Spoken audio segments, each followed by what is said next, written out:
Hello, hello. Welcome to the Make It While You Fake It podcast. A podcast about running a custom furniture and woodworking business while also trying to start a community makerspace outside of Philly. All without having any formal education in woodworking or in business. I'm Dan Skirma from Shop Woodworking and Monco Makers, and I'm glad that you're here with us.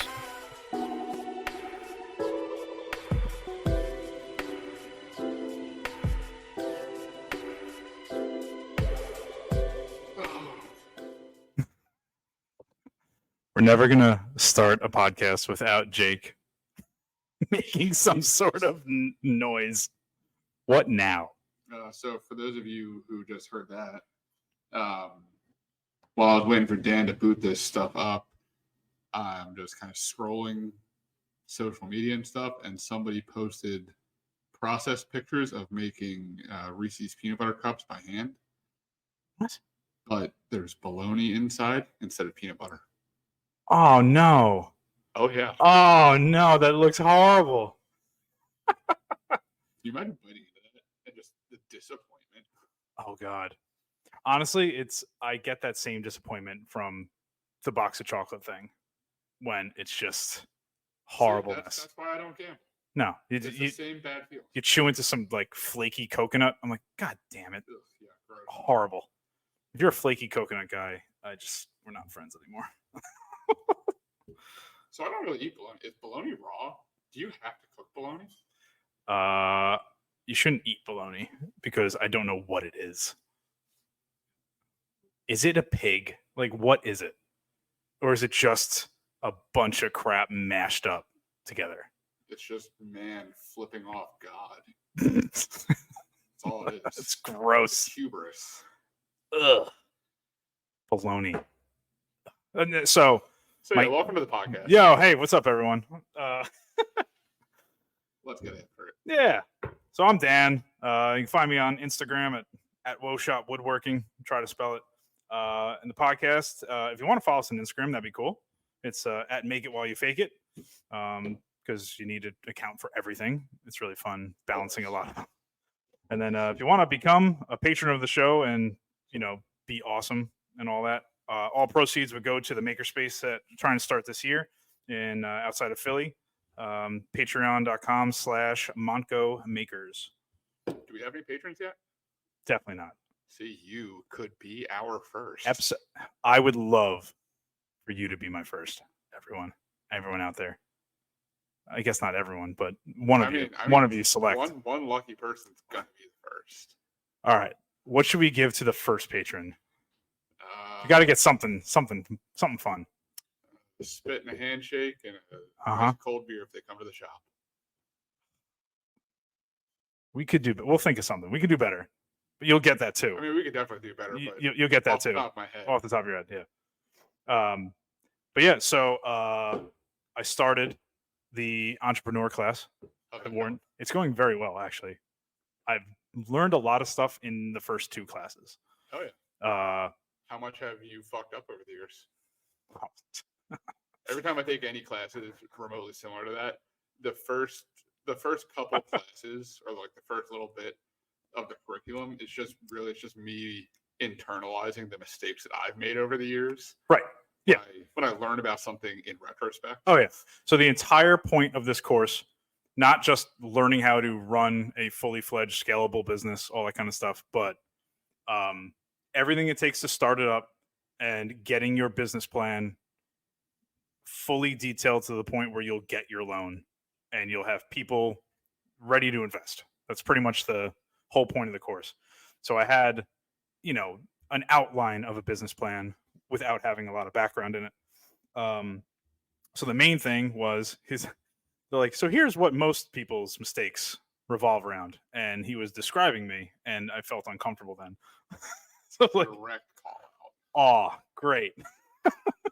I'm going to pay attention a lot more now. Wait, how did you know me before this? So the one sticking point right now is that a lot of the course is based around starting a business with a product. So testing it out, using the lean startup method, your MVP, all that kind of stuff. It doesn't have to be a fully fledged product for someone to try it and give you feedback. Sure. Just whatever. It's ugly. It doesn't have features. Fine, whatever. Just release it to the wild and whatever.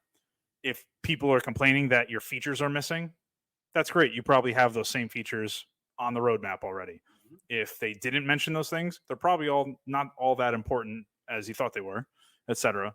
So being that this is not a product, it's a little different. Well, I mean, it kind of is. We're essentially the product. It's true. The makerspace is the vehicle to deliver the Yes. product, and our members are the end user. So the biggest difference is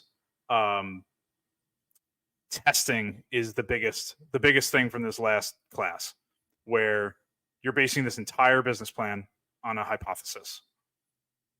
I believe there are enough people around this area that would love to take woodworking classes and be in a member shop. I think enough people are bored, enough people don't have garages or basements, and they're looking for something to do. And just from the amount of people that walk in here, the amount of calls that we get, I feel like there's a lot of market for it. But that is strictly a feeling.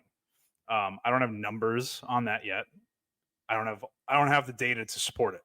So it is a leap of faith assumption, which is what they're pretty much categorized. They're like, if your hunch is accurate, you have an enormous opportunity to be successful. If your hunch is wrong, it's going to fail very quickly. So that's kind of where it is, because they're like, you need to test your product and know about what your client feedback is before you really commit. This is a little difficult to do that because to even test it and get started, I need the facility. Yes. You can do that with, I'm making a widget in a garage. You can fumble around and get something working, but you don't need 14,000 square feet. Right. And 75, 80 grand worth of machinery to test it. Right. Yeah. Exactly. And the problem is, I also can't say, hey, landlord, how about you give me 6 months and I'll see if it's worth it. That also is not a thing, because we have to put so much money to outfit this thing just from the get-go. I'm pretty much going to be locked into a 5-year lease no matter where I go. Essentially, that's a minimum, right? So, and the other thing is, I don't ever plan on moving this once I land. Sure. Yeah. I have no intention on starting it up, being someplace for 5 years that's maybe 8,000 square feet, large enough for just the shop, and that's it. Classes are amongst the members, like, get real crowded real fast. Yeah, that's garbage. Can't do that. No, it's just not a good experience. And then pick up and then drop 40 grand of cash and another 40 in infrastructure for another place, and then God knows how much to move it at that point. It's just not feasible. So that's where, like, they were pretty much saying you need to just know your customers like the back of your hand. And they're saying that they kept on saying was just get out of the building and go talk to people. Yeah, specifically. So I pretty much have to go to what our demographic is and go talk to them directly, and get feedback on just the idea, which is kind of a lot. So it was a combination of taking this week's course, as well as I listened to the whole audio book called The Lean Startup, which I know that the book's probably a little old because they were referencing some pretty old companies. I don't know when the book was published. It was probably, if I had to guess from the context, it was probably 2011, 2012, something like that. Sure. It was when Groupon was hot and all that kind of stuff. Is Groupon not hot anymore? I haven't heard about Groupon in a long time. Is Groupon, have you used Groupon within the last 3 years? I feel like I must have. I mean, like, gone to Groupon to search for a coupon on a local restaurant or something? No, but people have asked me if I have Groupons. Oh, yeah. Oh, for you personally? Oh yeah. for your shop? Yep. I do. Stuff. I do not. No, I don't. Yeah, no, private lessons are not on Groupon. No. Maybe someday they will. Yeah. But as of right now, that's going to be a no for me, dog. Yeah. So that's my biggest thing now is how do I test that it is viable right now. And the thing is, my wife has suggested it. It's a good suggestion, but not realistic, because she's like, why don't you just start having classes where you are now and see if you even get people interested or signed up or whatever. I was like, that's cool, but we're not set up for that here. This is not a shop that's conducive for group learning. I mean, one other person, two other people in here at a time, and you're already in each other's way. Yeah. I mean, it's not really set up flow wise for those types of classes. I mean, every now and then I have private lessons that come in here, but even that is cumbersome between you, me, other people that rent space here, and then having private lessons. They leave projects here. Their project stays here for, weeks, months at a time. Yeah. Right. It's a lot. Yeah. So, so, you kind of need to really set your space up for what you want it to be for. Exactly. So that's my biggest, that's my personal challenge right now, is coming up with a way of testing it. And that's the thing. It could be direct, not market research in the broader sense of, hey, company, I'm going to pay you thousands of dollars. Here are my demographics. Go ask this questionnaire. Because that is literally thousands of dollars. The cheapest one that I found was a minimum of $10,000 for market research. For a legitimate local market research. Oh wow! A lot of the market research places that I've looked at, even though they are local companies, they just happen to be here. Yeah, they're a national. Yeah, they're a national survey company who's taking all the census data and all this other kind of crap. That makes sense, right? So it's like, I need to know about this area in a whatever 60-mile radius. Like, give me a real broad. No one's driving 60 miles to be here, but no shot. No, like even more localized than that. But like, here's realistically 15, 20 miles. That's the thing. The place down in Philly is too far. Like, I just don't feel like driving there in the traffic. And that's really going to be our bread and butter, right? As far as not really competing, but still drawing from the same market. Yes, because of the distance between us. Yeah. Well, and what's funny is the other thing they got into in this week's course was analogies and how they don't really hold water in a business plan. So, not that I would put this in black and white on the business plan, but saying there are local places that are like this that are successful. So, like, that doesn't mean anything for you, because you could run that business so differently. Everything you offer is different. The personnel is different. Yeah, absolutely. Like, so they're like, the fact that it works in this area is one thing, but it really, in reality, at least to an investor and a bank who's trying to give you a loan, that doesn't hold any water. Yeah, no. Which makes sense, because like, well, they're doing it. Be like, so they're doing it. You're not doing it yet. Yeah, they're already successful. Right. Exactly. So you're late to the game. Exactly. So testing it and breaking it down is going to be a little interesting. That a lot of that is literally just going to be like boots on the ground type stuff. Yeah. So it's the only way you can do it. So I'm probably gonna be handing out a lot of flyers. I'll be dropping stuff in mailboxes, doing anything to get people to go take like a questionnaire. Which people don't do that. So it's going to be a really, really hard sell to even get that much information. I'd probably be more successful literally knocking on doors than dropping in flyers. So it's just, it's definitely a challenge. I'm curious. They have live sessions during this course as well. Sure. A couple times a week. I'm definitely going to drop in and kind of express this where like, this isn't a product. This is a service and a place and a membership type thing. So how do I test that? Yeah.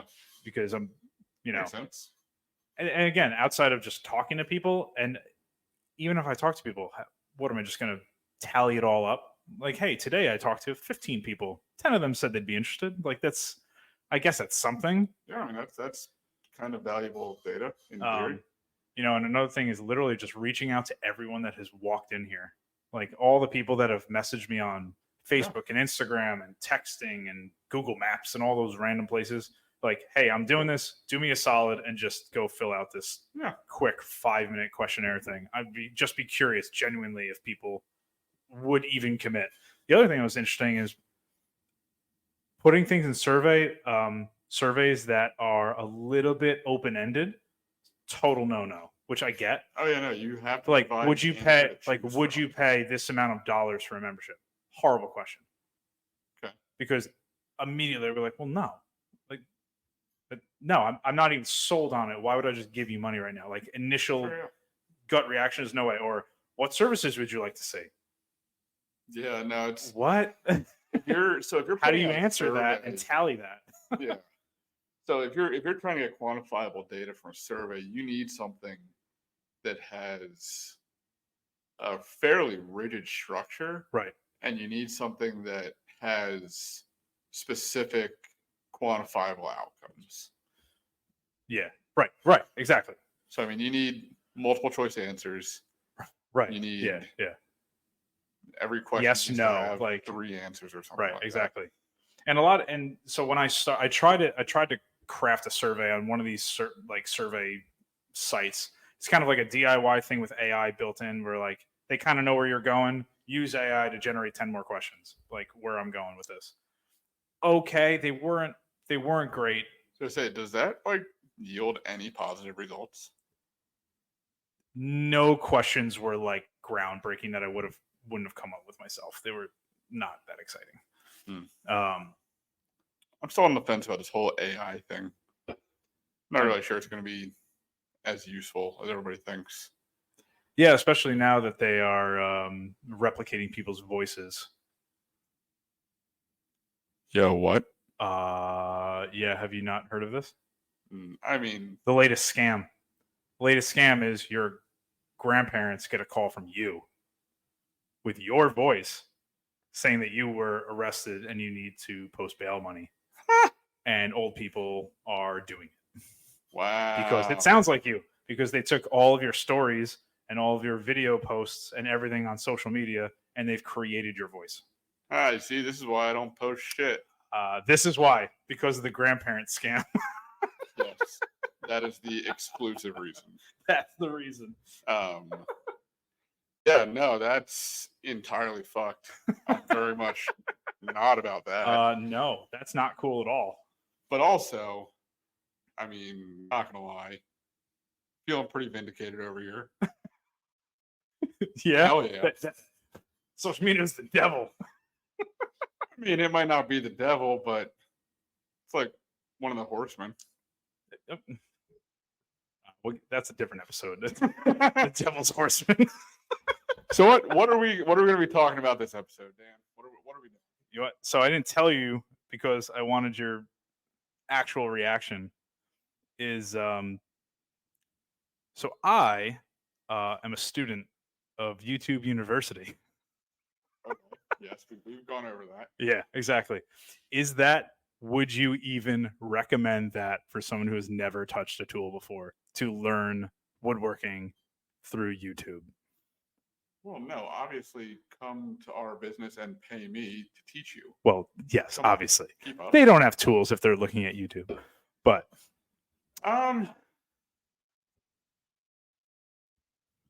that's a really good question. I think I would. Have you ever heard the phrase take it with a grain of salt and a dose of penicillin? yeah. Yeah. So Speaking of there you go. there we go. Is this better? There we go. We can hear you. Good. All right. So YouTube is very different nowadays than it was back when you were attending YouTube University. I agree. And I agree. I think nowadays there's a lot of really skilled content creators out there that are putting out a lot of hot garbage. Yeah. And there's a lot of really skilled woodworkers that are finally learning how to create halfway decent content. Yes. And you're able to find technically correct very plausible lessons online, Mhm. things that are actually followable. Yeah. One of the other big disconnects that there used to be on like online tutorials for things is that it was usually a guy in a flannel shirt and suspenders and like Yeah. half-inch thick glasses Yeah. with a relatively monotone voice in his dark, poorly lit basement. And it had the same vibe as like a ransom tape from a serial killer in the 70s. Yeah. But like he was Super watchable. He was going to teach you how to make a wooden box. Right. And the information he was trying to convey was perfectly valid, but it didn't catch anybody's attention. And based on how everything online works, if you're not flashy and the best fishing lure in the pond, you're not going to get any bites. So the quality of the content that's being created right now for skilled craftsmen, I think, is getting to a point where their content is now becoming the mainstream. I totally agree. So when I started, the people that I watched the most were people like Jay Bates, uh, Spagnola, and the Wood Whisperer, and people like that. Where like Jay Bates's videos in the beginning were literally like, "I'm going to show you how I built this project step by step," and you could follow along and get by. And Steve Ramsey's courses for the woodworking for mere mortals. Yep. It was awesome. It was the absolute basics where it's like, hey, you have a chop saw. You just need to shave a little bit off of it. Well, the blade flexes a little bit. Like an actual real world application of just push it up against the blade, raise it, and look, you're actually hitting it now. You didn't think you would. Like yeah, it was exactly. little things like that were real life stuff. I just now it's funny. I watch videos now where it's all flash and kind of shock effect to get eyeballs. Yeah, absolutely. And then every once in a while, that same person will put out a video where like, you are skilled. Yeah, Oh, yeah. like you just hand cut a dovetail, but all you're doing is ridiculous shit. Yeah, exactly. Like you're skilled. Show Oh, skilled stuff. You can do more than just dump empty bullet casings into a vat of epoxy. Man, that's crazy. Who knew you had that inside of you? But there are just so many things that are just so over the top that I start watching them, and at that point you realize that it's because the audience is it's just entertainment purposes because people are just scrolling. Yep. People that have no intention on ever building anything. They're literally just there to watch somebody make something insane. It's like, all right, I guess that's the change. Yeah. It's the audience is not, your audience is not 20,000 woodworkers in their garages trying to make stuff. Your audience is 200,000 non-maker people at all, just literally there for entertainment. Yeah, people that are just looking to see something made technically by hand. Yeah. That's very visually stimulating. Yeah. And unfortunately, kind of one of the hazards of the craft, most of the time woodworking isn't that visually stimulating. No. Especially before you put finish on a project. So what's funny is when I first started in here, I had built very little myself. And all the videos I were watching, a lot of them were skill building type of things. Absolutely. But I just never had the practical, experience to do it myself. So I tried doing that and whatever. I feel like if I started now watching this stuff from now, I would think that, well, I have to have an epoxy pour room. Like, oh yeah, obviously. or a CNC or a whatever. Like that's how people make stuff now. Yeah. So you probably haven't, because you didn't, did you grow up? Did your dad have a shop when you were a kid? Did you grow up in a shop? Or you just go to school? No, so when I was a very young child, my dad had a shop in our basement. And then we moved out of that house when I was 6. We didn't have a shop after that for probably 2 or 3 years, give or Okay. take. Yeah. And then he slowly built his current wood shop. And I helped him build it up over the years. But for the most part, he was more of so Bob was more of a carpenter than like Sure. a furniture maker. Mm-hmm. And most of the stuff that I would help him with in the wood shop was like finished trim work for our house or things that he would do for work. Mm-hmm. Most of the fine furniture stuff that I've picked up over the years was from the couple jobs that I've had. Gotcha. Very, very, very, very little of it is from YouTube. No, I kind of guessed that. I just didn't know if it was like during like design school or if it was just on the job type of training. No, 90% of it was on the job training. For the most part, the quote unquote woodworking that was taught during the schooling that I had was more like it was more just intense arts and crafts and model making, because I went to school for product design and industrial design. Sure, right. So it was, we weren't really, with the exception of the furniture studio class that really focused on furniture design. Everything else was more so just, it was kind of prop building. Sure. Presentation. Okay. So you Yeah, make sure. like a mock up of a kid's toy. Yeah. Or some kitchen appliance. Nice. So I mean, it was very sculptural. A lot of people spend most of their time on a bandsaw and sanding. Mm-hmm.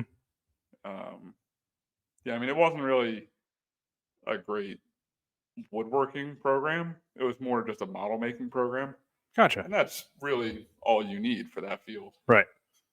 So on the opposing side, the things that are behind the paywall so far that I've purchased and tried to make, a lot of it has been really deep in the weeds instruction that has been really, really cool to watch. That honestly is where I learned a lot of different things. What paywall are you talking about?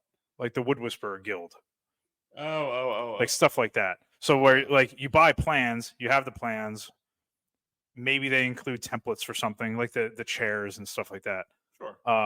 But then there are hours and hours and hours of really in-depth video instruction, which is essentially the equivalent of like the one-on-one instruction that we would offer, like stuff cool. like that. Did they give you like a decoder ring too?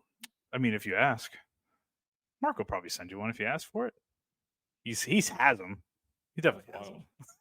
It's funny when for the most part, the only real like early on woodworking YouTube people that I was watching from, I mean, this was probably right after he had first started, was the Wood Whisperer. Yeah.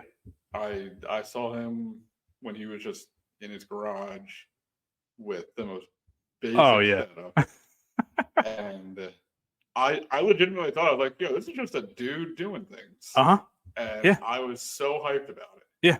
And it's been really cool to kind of, I mean, I am by no means a dedicated follower of his. I couldn't tell you the last time I actually like watched a full one of his videos, but it's been very cool over the years seeing him just kind of pop up on my feed every now and then, and just seeing the progression of his like internet presence. Yeah. So what is nice is I'm sure there are definitely others.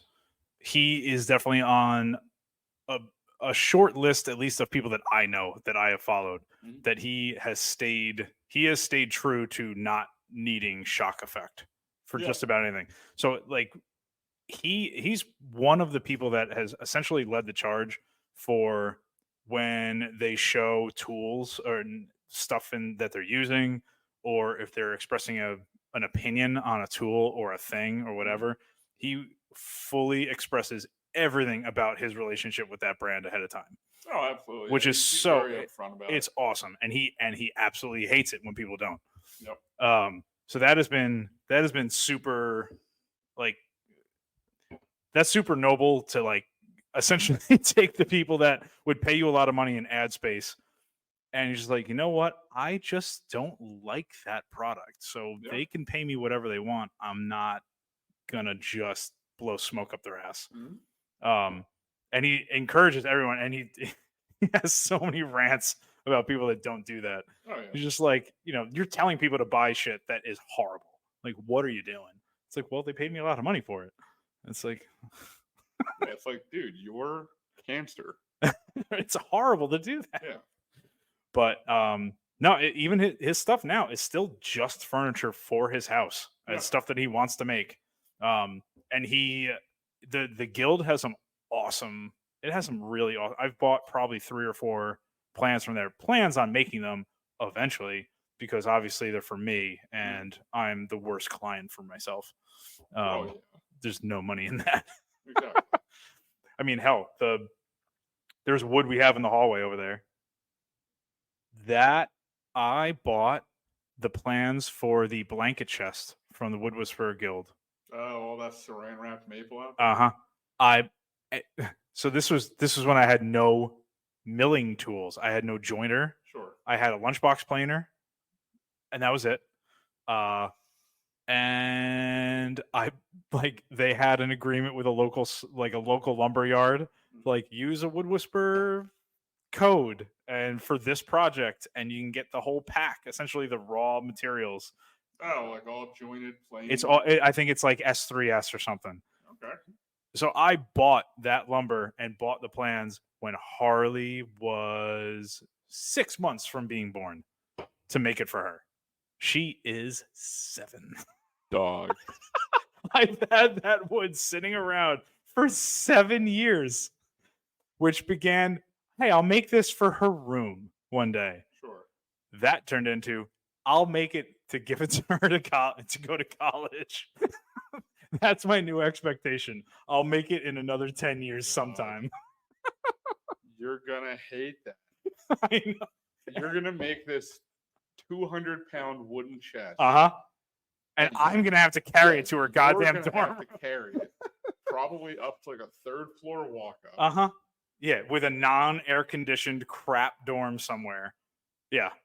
Dog, do better for yourself. What are you doing? Jesus. Maybe she'll keep it at home. No, she won't. She probably won't. She's gonna be tech school anyway. I don't. I'm very blunt. I don't want her to go to college. I want her to go to a trade school. Exactly. And make a shit ton of money when she's 22. That would be fantastic. I keep telling her she's going to be a plumber. And she's like, I don't like that. I'm like, you don't even know what you're saying yet, because you are going to make so much money being a plumber. Why a plumber? Because they just make so much money. There are so few of them. Like, there really are. Really? So, actually, the plumber that Bob used to use for like everything back when he was being a GC. Yeah. What kind of house does he live in? Well, dude, he lives, it's huge. Tell me it's huge. In a pine box. Okay, that's not very roomy. That's a little less roomy than I thought. Bob called him a couple weeks ago for a plumbing problem at our grandparents' house. Oh no! And the widow picks up the phone. Plot twist. And it's like, oh my god, you didn't hear? Oh no! Like 3 weeks earlier. Oh my god, it's fresh. Yep. He wasn't even cold. Oh yeah, no, he was in the ground. He was. Oh dude, 3 weeks. Oh yeah. Oh no, dude. Yep. From plumbing? No. Oh, good. So he didn't die from plumbing. No, good. He lived a very fast and loose lifestyle. He was very rock and roll. I see. Fucking loved him. He was one of the coolest people. He was very cool. Yeah. he was a cool dude. Oh my god. Well, okay. So that That was a tangent.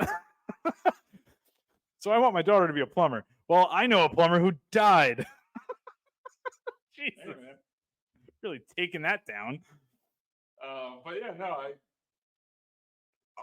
if I could pick a trade for one of my children to get into, I would probably tell them to be either HVAC or be an electrician. HVAC's good. HVAC's great. HVAC's good. It's not super dirty. Nope. Yeah, you're not dealing with my entire toilet plumbing is backed up and go fix it. No, but you are outside a lot, and like you're on top half of the year. That's roofs. good. Like you get called out. You're on the top of a building on a black tar roof in like July. You want commercial HVAC. What do you think? What do you think makes more money? Commercial? Like as an individual?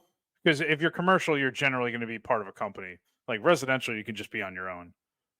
Well, I mean Maybe not on depends. your own. I mean, for the most part, commercial tends to be more consistent because you're a part of a larger company, and you just get sent out on. You have somebody's whose entire job is just planning out your weeks and months. Makes sense. You're going to be on this job for so long, and then they line up 7 more months worth of work. Whereas if you're doing residential, odds are it's like a 50-50 shot that you're self-employed, which does not always, it comes with a lot more freedom, but it does not come with the same consistency guaranteed. Right. So I really enjoy the HVAC company I use. Okay. They're good guys. They show up generally the next day.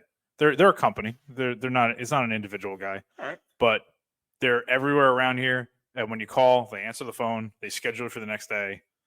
They fix the problem, which is added bonus. Really good. Love that. Love to hear. What was nice was last year I had total tangent again. ADHD guys. Last year, there was no cold air on the first hot day of summer. Ew, cool. That. Cool. So set to whatever, 70 degrees, 68 degrees, and it was 84 in our house. When you have 3 kids who are just essentially bitching about it the whole time. It turns out I had just coolant leaks throughout the innards of the unit. Sure. Yeah. So he's like, you need an entire new board of whatever the innards of an HVAC unit are. I needed that. You need new guts, kid. I needed some guts. So he's like, well, good for you. You're 6 months before your warranty expires. Ooh, love to hear that. Ka-ching. Yeah, so he had to replace the entire thing. He's like, I could spot weld all this and guess. No. Yeah. Yuck. I was like, how, with the warranty and the labor and everything, it was like $800. He's like, if this wasn't under warranty anymore and you needed to do this, it'd be whatever oh God, I forget what number he gave me. It was like $6,000 or something. Like, I mean, might as well just burn the whole house down. At that point, just torch it. Yeah.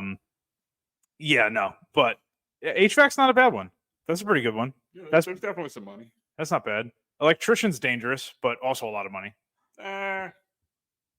Don't be like an industrial high voltage electrician. Just do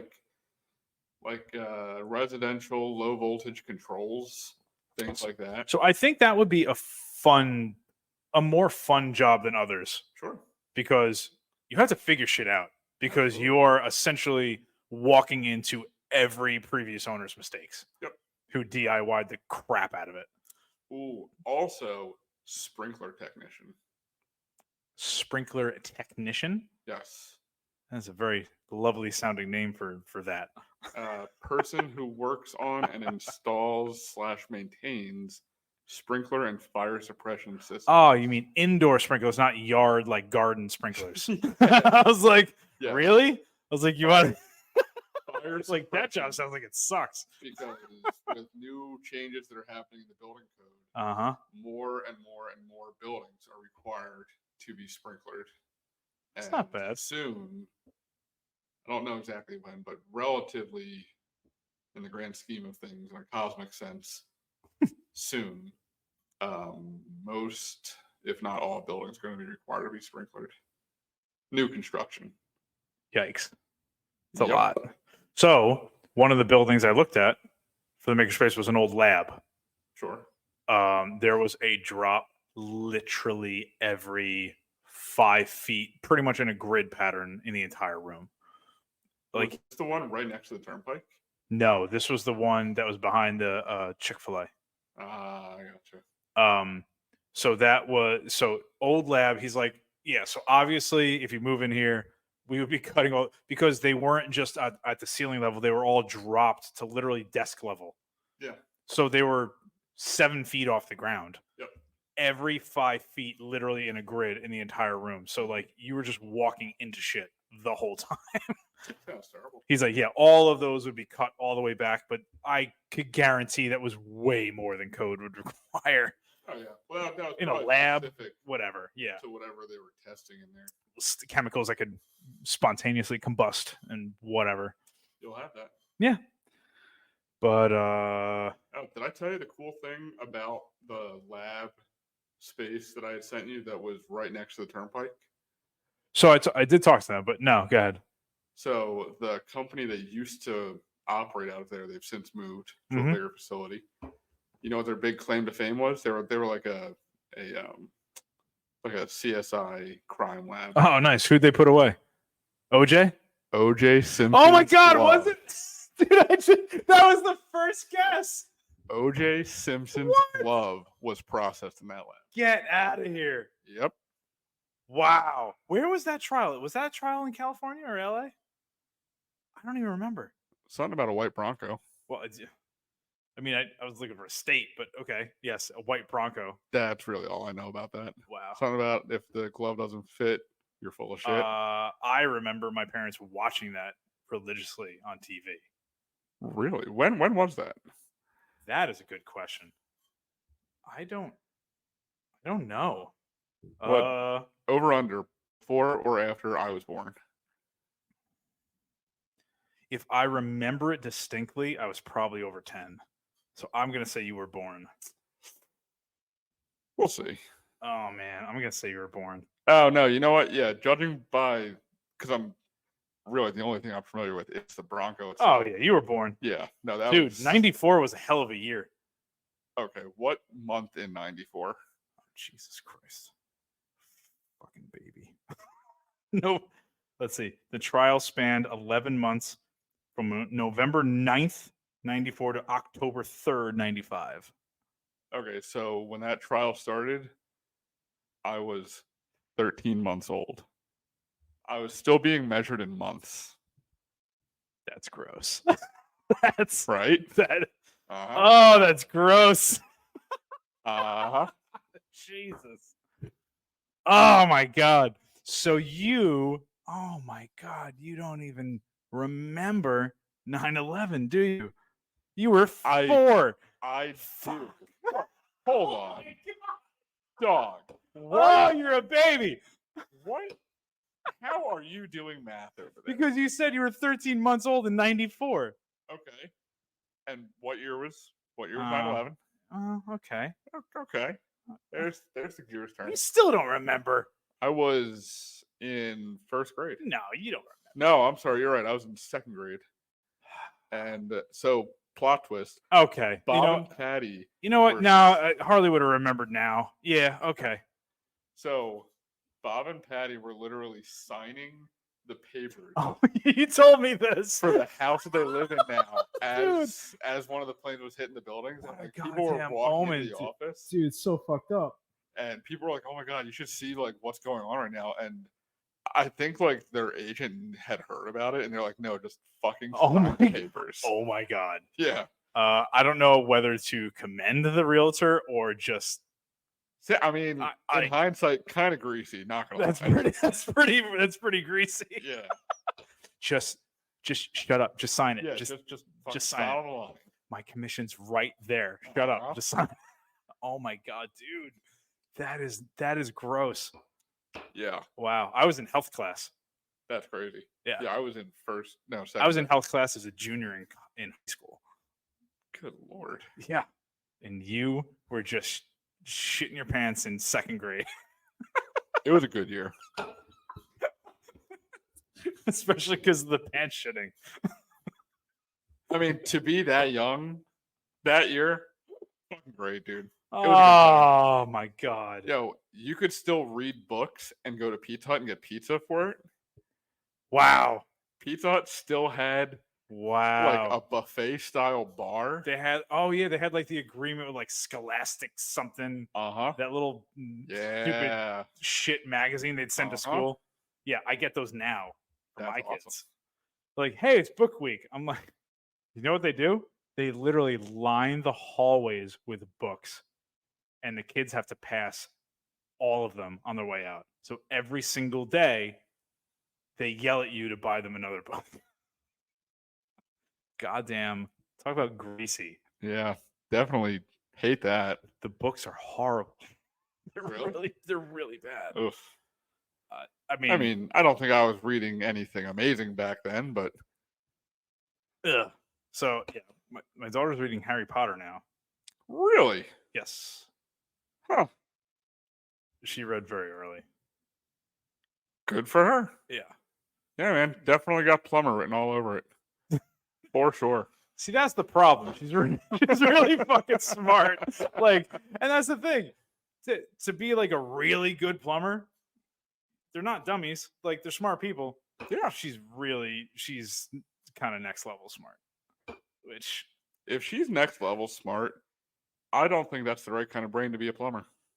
I gotta be honest. And that's no knock on plumbing. But no, it's a very specific type of brain that you need for rise and run on pipes, figuring out the geometry of it. Yeah. Wait, first of all, that reminds me. I thought we were going to be talking about geometry this week.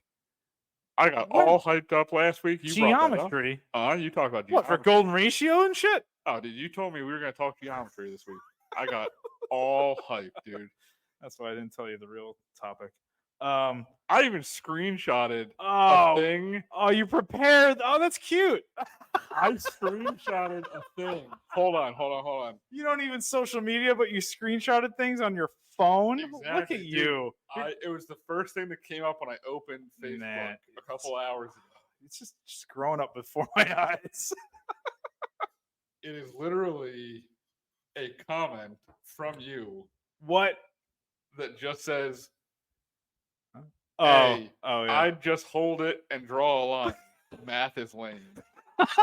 It is lame. It's literally the backbone of everything we do. Yeah, but I've seen you hold things and draw lines and be like, you know what? Measuring's stupid. I've heard this before. No. Okay, hold on. Okay. Measuring. Let's see you dig your way out of this. Measuring. When you are bad at reading tape measures and stuff like that is stupid. Yeah. Marking lines gives you an exact fit. Yeah. But geometry is sacred. I have seen you do some very cool things using this math shit. Exactly. I've seen cool stuff. The starburst thing you did for that guy's executive desk, very cool. Yep. Geometry, dude. That was very cool. Golden ratios and geometry. God, what was that other thing that people a lot smarter than me a long ass time ago figured it out? I'm just standing on their shoulders. Oh, the thing you showed me not too long ago. When it was I was trying to see if a very long side of the conference table, if that was 90. The 3, 4, 5 triangle. Yeah. They're like, just measure this way, and measure the diagonal. It should be 3, 4, 5. And it was definitely a quarter of an inch off. And the square said it was dead nuts. Exactly. I was like, what the fuck? Well, I mean, that's the thing. When you try to measure off long surfaces with a square that has been 6-inch edge on it and has been bounced around in this fucking shop. Yeah, I mean, things get calibrated around here pretty regularly. Uncalibrated. Yeah, exactly. Both, really. Yeah, no, that was cool. I like that. But yeah, no, there's there's a lot of really simple, just geometric principles that once you have them locked in and you get your mind straight with that, the rest of it is just application. Yeah. That's all it is. Yeah. Well, and that is again something that I don't think you can learn, especially through YouTube. You're not going to know when to apply this shit. No, that's definitely a lesson that It's a you feel kind thing. of have It's to learn the hard way. right, exactly. Because I mean, that's so the 3-4-5 triangle will stick in your head forever because you were struggling with it, and Yes. then somebody showed you Absolutely. the easy way to do it. Surprising fact: I was a huge math guy in high school and college, and because of that, I tested all out of math in my entire engineering major my first semester of freshman year of college. So I haven't done it since because I was really far ahead with it. But also, that was before they came out with the theory of relativity. So I mean, Motherfucker. things have changed a little bit. Wow. Yeah. Okay. You don't remember 9/11. So you don't remember Nirvana. You don't remember 9/11. Like, I don't know, man. I definitely. So I have like vague memories of 9/11. I could tell you where I was in that whole thing.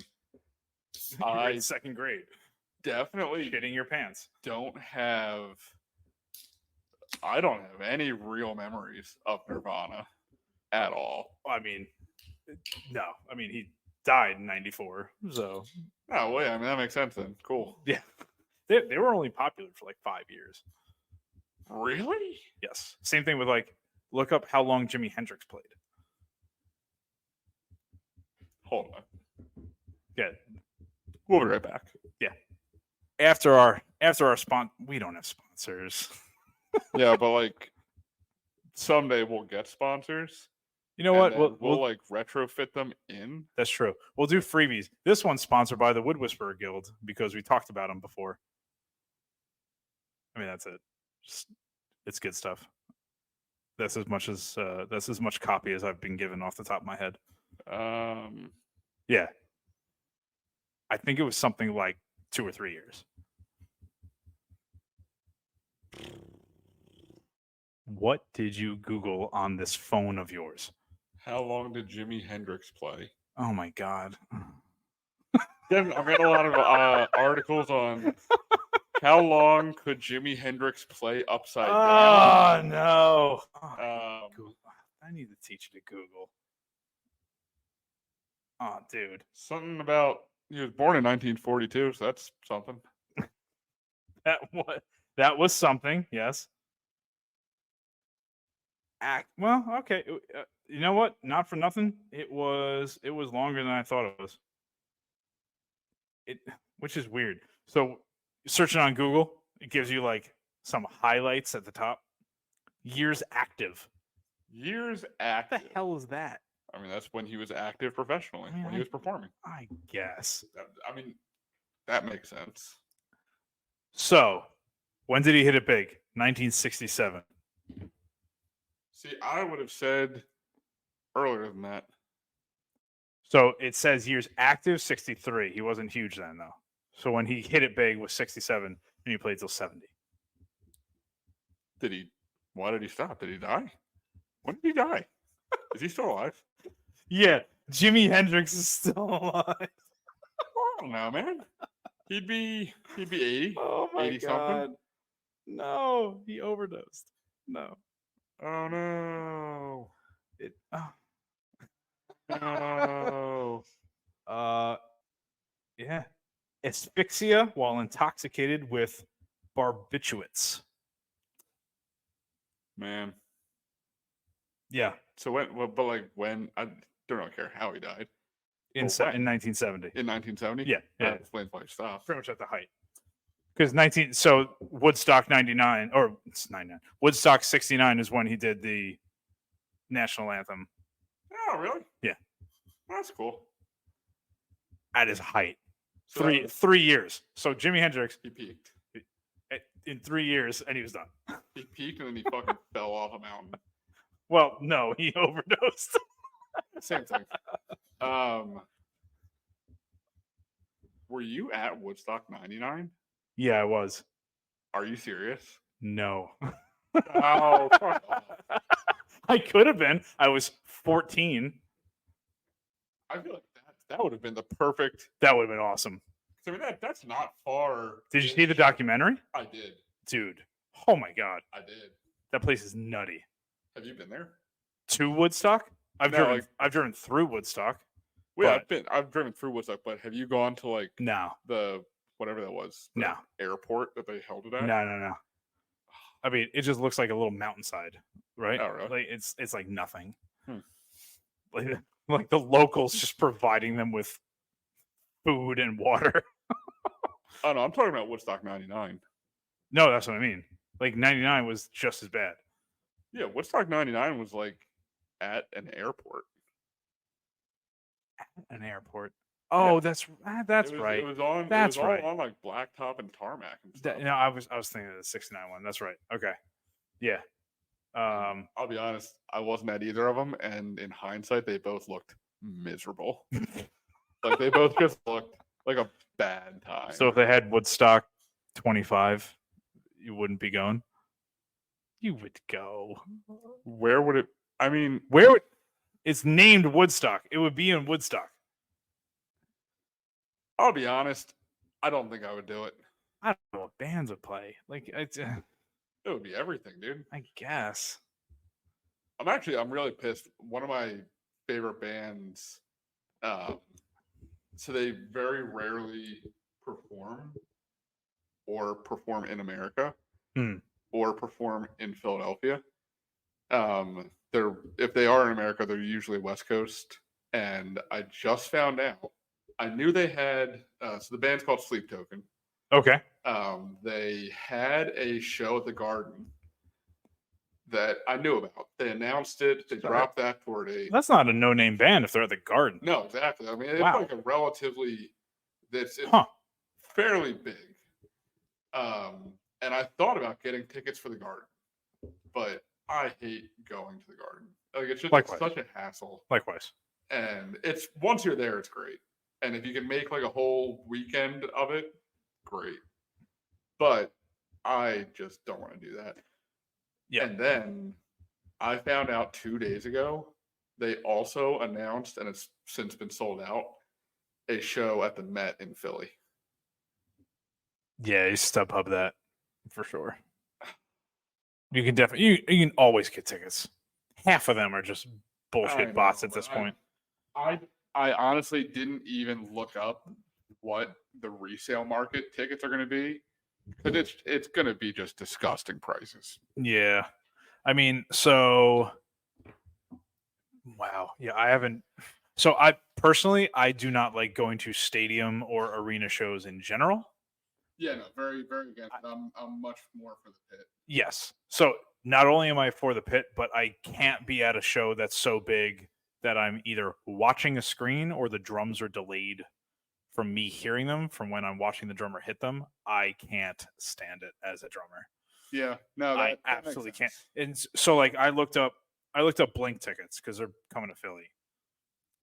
To get close enough where I know that there's no delay with the drums, they're like $450 ticket. I'm like, you know what? As much as I love Travis, there's no $450. I'm out. That's my. But I'm going to a show on Wednesday. Ooh, who are you going to see? I'm going to see Alkaline Trio. Ooh. Which I'm super stoked. That's pretty good. That'll be good. So this is their first new album since Matt Skiba left Blink. Okay. It's the first album in the last 4 albums that they were in the same place when they wrote it. Oh my God. You're not reacting to what I'm saying. What are you saying? Prices for your band? Yeah. On StubHub? If they're filling if they're at the Garden, okay, let's see. If they're at the Garden, so any band at the Garden resale value is at least $385. So I'm looking for tickets at the Met in Philly. I'm not going to the Garden. Yeah, no. Well, the Met has way less capacity, right, than the Garden. I would imagine. Sure. It's gotta be $385 plus fees. Not gonna lie, I really hate how you do that. That and time So the cheapest ticket. is $215. No, it's $360. Oh my god, the cheapest ticket is The $360. cheapest ticket is $360. Whoa, going all the way up to dude. $879 Oh, that's some bullshit. a seat. That is some bullshit. $875 a seat. Wow. That's obnoxious. That's Okay. that makes me sad. All right. Well, so you're gonna upcharge the next commission for by another $300. What is your next commission you're going to be working on? Countertops? There are a lot of those around. Yeah. As far as the next thing to leave the shop will be a bunch of butcher block countertops that I already gave a price on, so I'm kind of locked into that one. Oh no! Well, this is a continuation that you did the kitchen island. Yeah, so this is a continuation. Was that a 2-tiered island? This was that was single surface island. But that had the sink. Yes, it had a weird sink cutout and then asymmetrical radiuses, radiuses, radii radii for the Latin inclined. Geometry. It's a first declension. Go ahead. Yes, I speak Latin. Go ahead. I'm gonna skip over that. I'm not even gonna dignify that with a response. That's really good at Latin. Fucking nerd. Of course you are.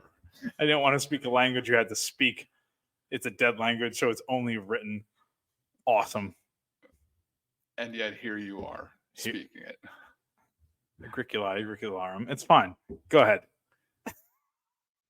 After these countertops go out, I have a kitchen kind of built-in corner booth seating. Oh yeah. Okay.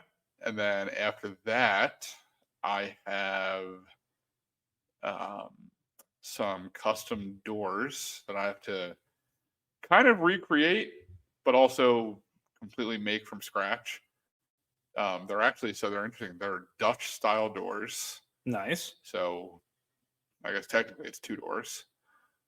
And then after that, I have to finish the table that we're currently sitting at. Nice. Oh yeah. Of a base that you designed that I copied one time. Yeah. I like that. I love the design of it. It's actually, I guess it's a trestle base, right? Yeah, it's a trestle base. It's as much as I would love to take full credit for that, it's actually kind of an adaptation of a Nakashima style base. Right. Yeah, you were saying, yep. But again, there's only so many ways that you can make 2 eye-shaped legs with a stretcher connecting them. Yeah. I mean, stretchers high, stretchers low, stretchers in the middle, so whatever. I mean, you can say that you designed a trestle table base, but you modified somebody else's design. I mean, there's only so many ways you can. Yep. Yeah. But right now, there's a couple other long-term projects on the horizon. But right now, those are kind of the pressing ones. Oh, also, my new workbench. Yeah. You're in the middle. So it's working so far because your top has been on a mobile cart for the last 2 weeks and has so much shit on it that it might as well be your workbench already. It actually... There's so much shit on it. It's worked out very well so far. Just kind of testing it out. It's so for the longest time I have always had we'll call it more of a production friendly workbench. It's just a basic, it's more of an assembly table than a bench, really. I mean, it's a 4x8 table with relatively basic timber framing underneath it, and then 3 layers of plywood, the top of which being melamine. And It's just a good assembly table, workbench. That's what it is. Glue up table. It's an assembly table you use as a workbench. Yeah, absolutely. Yeah. I mean, Because you just drill screws into it. It's like, fuck it, whatever. Yeah, exactly. Yeah. So the way that it's designed, the bottom 2 layers of plywood on the top are laminated together. So you essentially have an 1.5 inch thick, layered substrate, and then you have a replaceable melamine top. Have you replaced it? I have. Did you really? That is actually the second one. Not since I've been here. Wow. No, yeah, that has been. I feel like you did a lot of shit before I got here. Like a lot more. You packed in projects. I feel like when you first got here. I did. Because like you talk about this stuff. I'm like, that is not the speed at which you like do stuff right now, because you've gotten much better at like picking the projects and all that kind of shit. Exactly. So back then I was just hustling. Yeah, I was just starting out, and I was saying yes to everything, and 50 dildos, like all of that. I mean, in hindsight, there were a lot of projects. It's another story that I really wish I had said no to, or at the very least charged significantly more. Yep. But I mean, that we all kind of have that story when we're starting out, that you can't really afford to say no to work. And absolutely. Yeah. Over time, you build your reputation in the community, you build a name for yourself, you build a reputation for your business, and then things kind of take off from there. And that's essentially how I've run my shop. I mean, right now I do, if it's a big project, 1 project every month, give or take. If there are smaller ones, maybe 2 projects a month at most. Yeah. I mean, I also depend on, so this isn't, for those of you that don't know this is not my bread and butter daytime job. Yeah. This is also a night and weekend job. Likewise. And recently I've had to depend on this shop less financially. Yeah. For my own survival. So I've had the luxury to pick and choose my clients a little bit. Yeah. A little bit more than I was in the very beginning. Yep. That being said, in the beginning, there were a lot of projects that I am quite proud of, but there were a lot were just pay the bills. Yeah, they were just projects that kept the lights on. Yep. I mean, there were some really, really ugly tables that have left the shop that were made very well. They are structurally sufficient, just aesthetically god awful tables. Which actually brings up an interesting thing that I saw actually right after I screenshotted that thing. Yeah. I saw somebody posted a thing. You may have actually been the one that sent it to me, or it may have been Mike or something. But it was bringing up the full phrase of the old saying that the customer is always right. Oh, yeah, I think I did say it to you. Yeah. It's not the full phrase. So the customer is right, or the customer is always right in matters of taste. It matters of taste. Yeah. Yes. Everything else, the customer doesn't know jack shit for the most part. Yep. And to this day, I will not, unless a customer explicitly asks for my opinion, I will not try to steer them any which way. If I see them making a big mistake, I will kind of subliminally steer them towards a less bad option. That still kind of keeps the spirit of what they're trying to do. Yeah. But over the years, I have learned the hard way that a lot of times, if somebody comes to me with their life's dream of a coffee table, some people dream about that their entire life, I guess. Maybe a made it moment. Weirdos.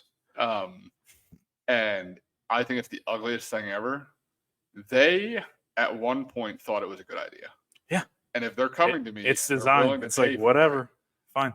they still think it's a good idea, and they're happy with it, and they have to live with it, not me. And that's the thing. Those are the things that it's like. If you social media'd, it's like, Big if. do I post this because this is so ugly, even though structurally it's fantastic and it's exactly what I was asked to build. It's like, it's just so ugly. I don't want people to think that I designed this. Yeah, exactly. And You know. that is one of the things. That's one of the reasons why a year and a half, 2 years ago, or whatever, I really stopped posting things as frequently, Yeah. and I actually took down a lot of the older projects that I had done. That I mean, I was posting. I was essentially trying to follow the formula that if you just saturate the world with your social media posts, Yeah. business will come. Sure. To this day, I have had maybe 4 commissions come from social media. Everything else is word of mouth. I'm kind of an anomaly because I have had a decent amount of Instagram.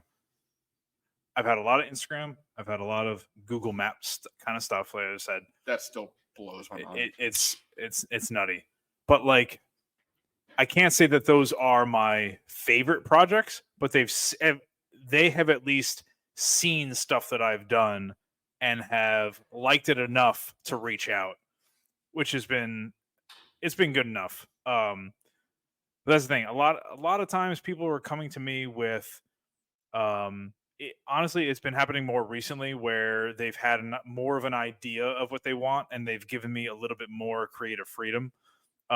It makes me a little nervous because I don't have that formal education in design and all that kind of stuff. So me designing stuff is literally just, I think that looks cool.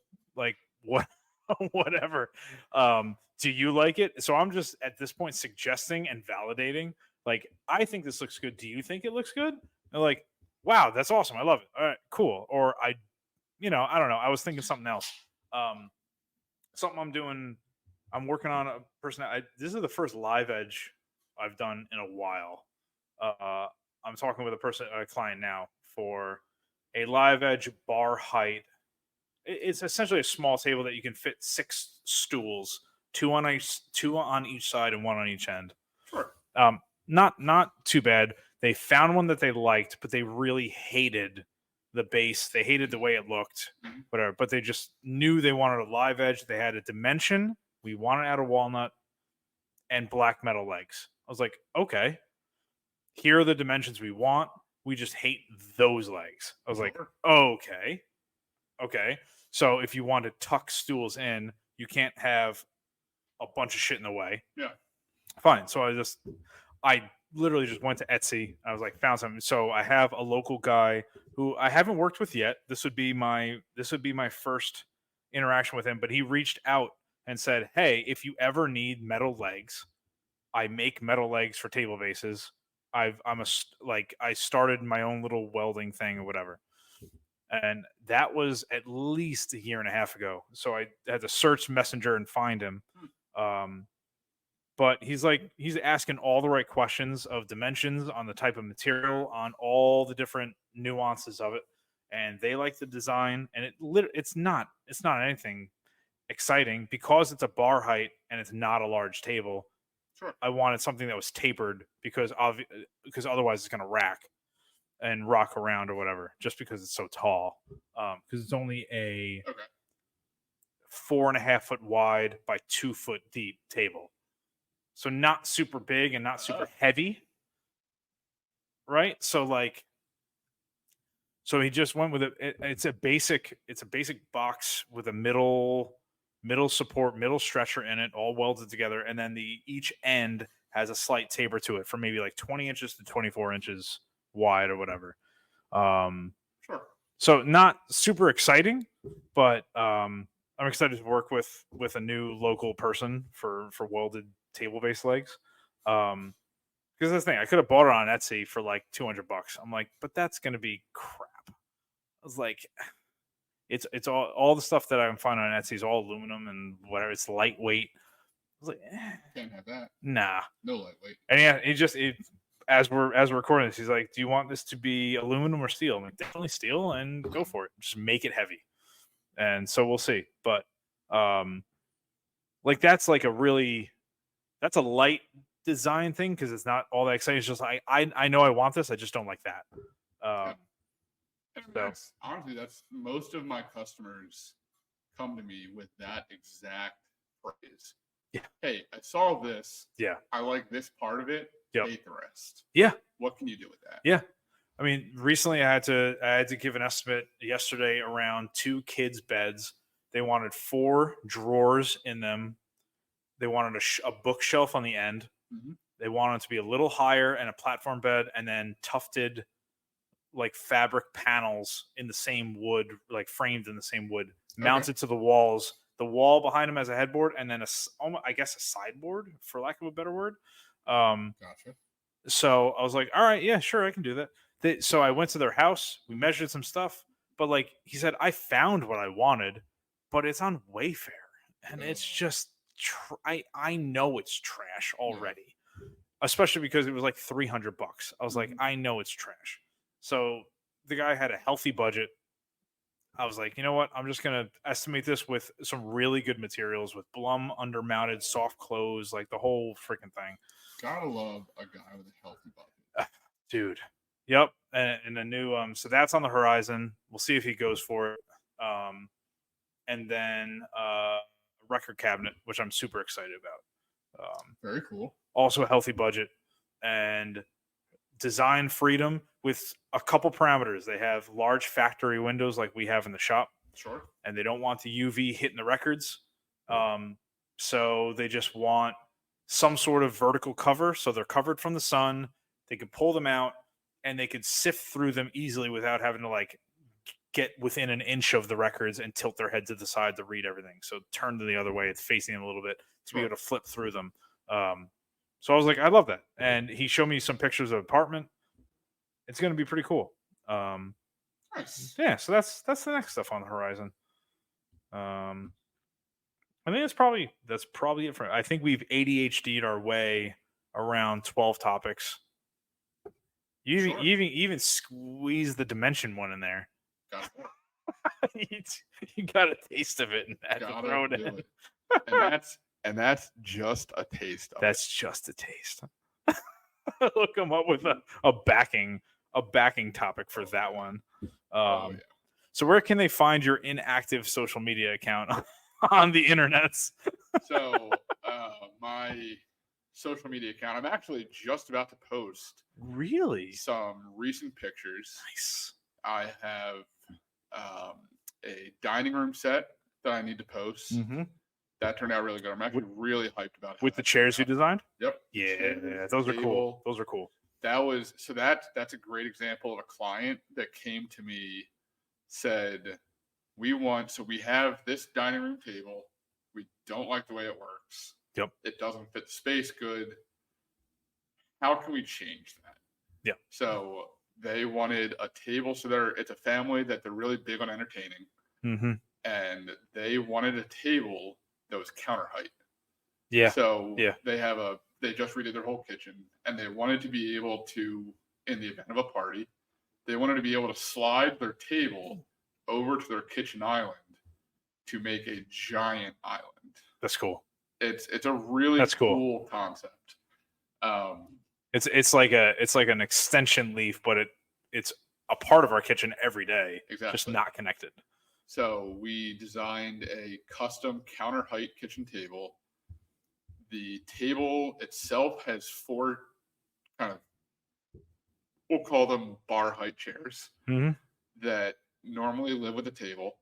And then there are also 4 chairs that live at the kitchen island. So 8 chairs in total with a custom table with a removable base.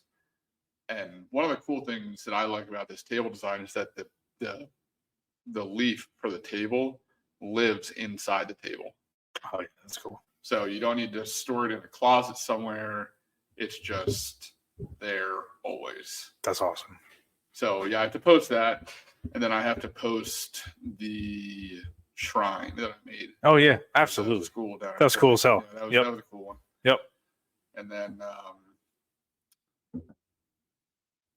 it's funny. I got really hyped up one night, and I just went through all of my phone photos, which is like 14 or 15,000 photos. Yeah, right.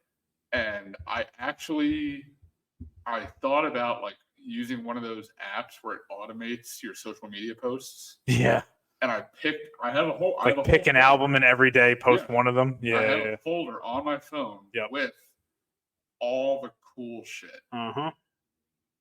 And I just never did anything with it. Yeah. I don't know why I decided not to do it, but because a lot of the services are cheap too. Yeah, exactly. No, it's not a big financial investment at all. No. But something probably happened. I got frustrated with social media, and I just said, "Fuck this." So it's bizarre. So we're like, this is the longest episode in a while.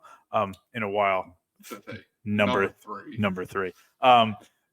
So the guy I did the bar for, he finished it off by putting lights under the counter and lights behind the TV. Okay. And then he got the bar stools and whatever. So it's finished now, and it looks absolutely awesome now because of the lights, and in addition to the custom bar and whatever. I reposted that. Well, I posted the pictures he sent to me of the finished thing. Sure. Within an hour, 2 inquiries around the bar height table that I'm doing, and like another bar or whatever, just because it's amazing. You think that, like, subconsciously you think you post and everyone that follows you saw it. Like, no one saw it. Definitely not the case. No one saw it. And you know what? I'm pretty sure that might have been the reason why I didn't go through with that, because I thought it would be a waste of money. Yeah. Based on how inactive I had been. Right. And how absolutely tanked my algorithm stats would be. Right. Like what are you doing, bro? Yeah, who's this guy just posting something? This is not the same guy. You must have been hacked. We'll shut you down. So yeah, there's a really good chance that might have been why I didn't start posting. No, I can see that. That's just out of the blue. Yeah. So I guess. But dude, it absolutely works to remind people, like, hey, remember that you were thinking and you were shopping on Wayfair? Mm-hmm. I can make shit that you haven't found. Like yeah, you're not wrong. It's just like a little like subconscious poke to people who actually see it. Well, I guess that does it. I guess I have to start posting again. There you go, man. Yeah. It's been a while. The last thing you posted was like your Nakashima bench, or maybe that was pinned. Was that pinned? That was actually a repost. Hey, you've done so much since then. Yeah. Oh, I got some stuff on there. Yeah, like I said, there's a lot of stuff in a folder on my phone that says post to Instagram. Nice. And looks like we're gonna start doing that, I guess. Well, they can find you at J Rosser Design. Yep. 2 S's. I don't know if I guess it would be J Roser Design if it was 1 S. But I don't know. People have pronounced my name all sorts of ways over the years. Dude, same. And it's so simple. So I honestly don't know how else to pronounce it but Rosser. It makes English make sense. Yeah. I've gotten Screama a lot. Screama. A lot. I mean, being the drummer of a rock band. Screama a lot. I've gotten that a lot. Yeah. I am Italian and all that, but like, is that an Italian pronunciation? Screama? I guess a lot of the I's are pronounced like E's in Italian. I don't know. I'll take your word for it. I speak Latin. I don't speak Italian. But yeah, no. So you'll find me at Woshop Woodworking on Instagram, Facebook, all the fun stuff. And then come support us and be our first Patreon. That'd be really cool. We'll give you something special aside from the spit handshake or something that you said. Yeah. The spit shake. besides that, we'll make you something cool. I promise. But we're on patreon.com/Montco Makers. Any proceeds that we get from the show are gonna be going to the makerspace. We greatly appreciate it, and I don't know. I guess we'll see you next time. Yep. See you next time. Later.